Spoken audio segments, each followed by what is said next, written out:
നമസ്കാരം. Raf talks ഫുട്ബോളിലേക്ക് ഏവർക്കും സ്വാഗതം. വരുന്ന കോപ്പ അമേരിക്കക്കുള്ള ഒരുക്കങ്ങൾ ഇതിനോടകം തന്നെ ബ്രസീലിന്റെ ദേശീയ ടീം ആരംഭിച്ചിരുന്നു. നമുക്കറിയാം, അമേരിക്കയിൽ വെച്ചുകൊണ്ടാണ് ഇത്തവണത്തെ കോപ്പ അമേരിക്ക നടക്കുന്നത്. ഫ്ലോറിഡയിൽ വെച്ചുകൊണ്ടാണ് ബ്രസീലിന്റെ ക്യാമ്പ് ഇപ്പോൾ ആരംഭിച്ചിട്ടുള്ളത്. കഴിഞ്ഞ ദിവസം ബ്രസീലിയൻ ഇതിഹാസമായ റിവാൾഡോ ഈ ഒരു ക്യാമ്പ് സന്ദർശിച്ചിരുന്നു. അദ്ദേഹം ബ്രസീലിയൻ താരങ്ങളോട് സംസാരിച്ചിട്ടുണ്ട്. അതിനുശേഷം മാധ്യമങ്ങളെ കാണുകയും ചെയ്തിട്ടുണ്ട്. അദ്ദേഹം ഇപ്പോൾ ചില കാര്യങ്ങൾ മാധ്യമങ്ങളോട് പറഞ്ഞിട്ടുണ്ട്. അതായത്, വരുന്ന വേൾഡ് കപ്പിലെയും അതുപോലെ തന്നെ കോപ്പ അമേരിക്കയിലെയും കിരീട ഫേവറേറ്റുകൾ ബ്രസീലാണ് എന്നാണ് റിവാൾഡോ ഇപ്പോൾ പറഞ്ഞിട്ടുള്ളത്. മാത്രമല്ല, ബ്രസീലിയൻ സൂപ്പർ താരമായ വിനീഷ്യസ് ജൂനിയർക്ക് ഇത്തവണത്തെ ബാലൻഡിയോർ ലഭിക്കാനുള്ള സാധ്യതകൾ ഏറെയാണെന്നും അദ്ദേഹം കൂട്ടിച്ചേർത്തിട്ടുണ്ട്.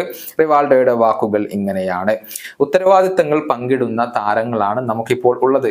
നിലവിൽ വിനീഷ്യസ് ജൂനിയർ നടത്തുന്ന പ്രകടനം നാം എല്ലാവരും കാണുന്നുണ്ട്. ഇത്തവണത്തെ ബാലൻഡിയോർ പുരസ്കാരം ലഭിക്കാൻ ആവശ്യമായ പ്രകടനം അദ്ദേഹം റയൽ മാഡ്രിഡിന് വേണ്ടി നടത്തിയിട്ടുണ്ട്. തീർച്ചയായും കോപ്പ അമേരിക്കയിലെ ഫേവറേറ്റുകൾ ബ്രസീൽ തന്നെയാണ്.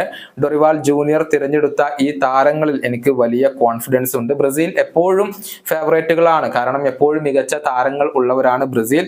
മാത്രമല്ല, ഈ ഒരു കോപ്പ അമേരിക്ക കിരീടം നേടാൻ വേണ്ടി ബ്രസീൽ താരങ്ങൾ പരമാവധി ശ്രമിക്കും എന്നുള്ള കാര്യത്തിൽ എനിക്ക് സംശയങ്ങൾ ഒന്നുമില്ല. മാത്രമല്ല, 2026 വേൾഡ് കപ്പിലും ഈ ഒരു മൊമെന്റം തുടരാനായിരിക്കും ബ്രസീൽ ശ്രമിക്കുക. ഇതാണ് റിവാൾഡോ ഇപ്പോൾ പറഞ്ഞിട്ടുള്ളത്. കോപ്പ അമേരിക്കയ്ക്ക് മുന്നേ 2 സൗഹൃദ മത്സരങ്ങൾ ബ്രസീൽ കളിക്കുന്നുണ്ട്. എതിരാളികൾ മെക്സിക്കോയും അതുപോലെ തന്നെ അമേരിക്കയുമാണ്. അതിനുശേഷം നടക്കുന്ന കോപ്പ അമേരിക്കയിലെ ആദ്യ മത്സരത്തിൽ കോസ്റ്റാറിക്കയാണ് ബ്രസീലിന്റെ എതിരാളികൾ. ഈ വീഡിയോയുടെ അവസാനിപ്പിക്കുന്നു. കാണാം.